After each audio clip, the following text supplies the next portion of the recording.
Je suis d'origine polonaise et camerounaise. C'est un mélange spécial qui n'a rien à voir d'ailleurs. Et je suis fière d'être métisse. Je pense que le métissage, c'est l'avenir. Je pense qu'il y a vraiment de plus en plus de métis en France. Dans la rue, on peut voir de plus en plus d'enfants métis et ça fait plaisir de voir les couleurs se mélanger et faire des beaux enfants.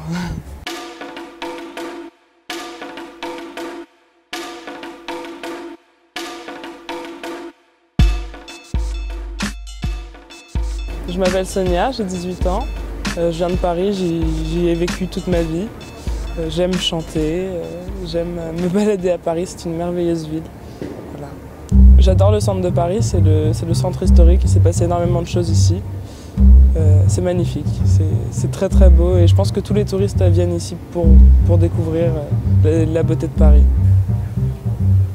Mon style est très changeant en fonction de mon humeur, en fonction de la journée, en fonction de la température aussi.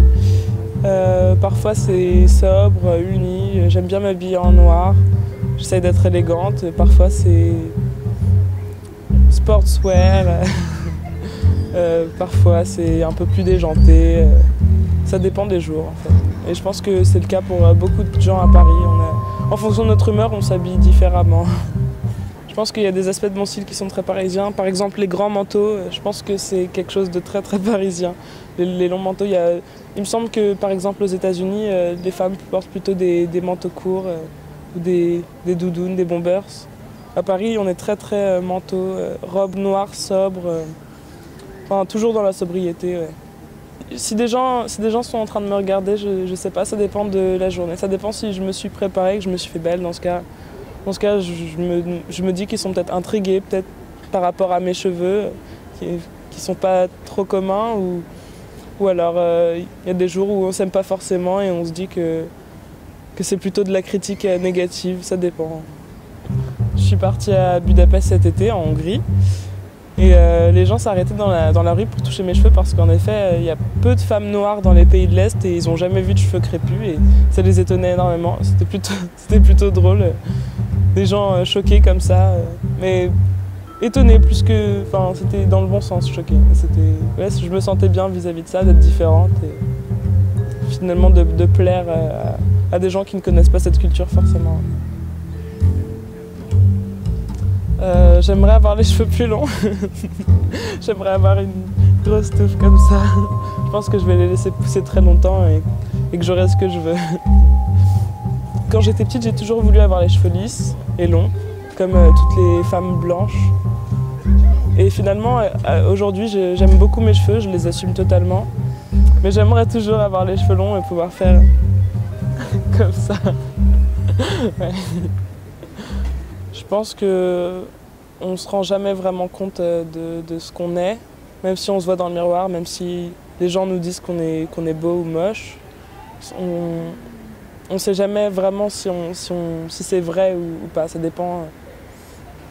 Je pense qu'à partir du moment où l'on plaît, on commence à s'en rendre compte, mais c'est pas forcément quelque chose qui dure. On s'en rend compte pendant un moment, pendant quelques secondes, pendant quelques minutes, et après on change peut-être d'avis aussi. Enfin, personnellement, je ne m'en rends pas forcément compte.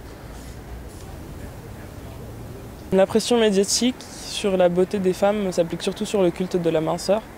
C'est pas toujours facile de vivre dans ce monde, justement, vis-à-vis du fait qu'on ne s'accepte pas forcément toujours, mais je pense qu'à partir du moment où on se sent bien dans sa peau, on est obligé de s'accepter, et dans ce cas, d'accepter les autres, et d'accepter le fait qu'on n'est pas parfait, personne n'est parfait, et c'est ce qui fait la beauté de tout le monde, finalement. C'est l'imperfection qui fait la particularité des gens, et c'est ce que je me dis aussi, et la différence surtout, le fait de ne pas être comme tout le monde.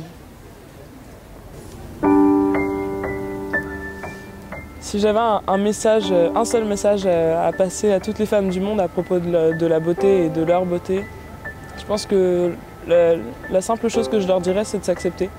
Il faut que les femmes s'acceptent comme elles sont, car elles sont toutes belles à leur façon. Et comme j'ai dit, l'imperfection, c'est ce qui fait la particularité des femmes et c'est ce qui fait leur beauté. Les Barbie, les femmes qui se ressemblent, elles sont belles certes, mais elles ne sont pas particulières. Alors que le reste des femmes, les vraies femmes, celles qui ne sont pas des poupées, c'est leur particularité qui fait leur charme. Il faut juste qu'elles s'acceptent et elles se rendront compte par elles-mêmes qu'elles sont toutes belles.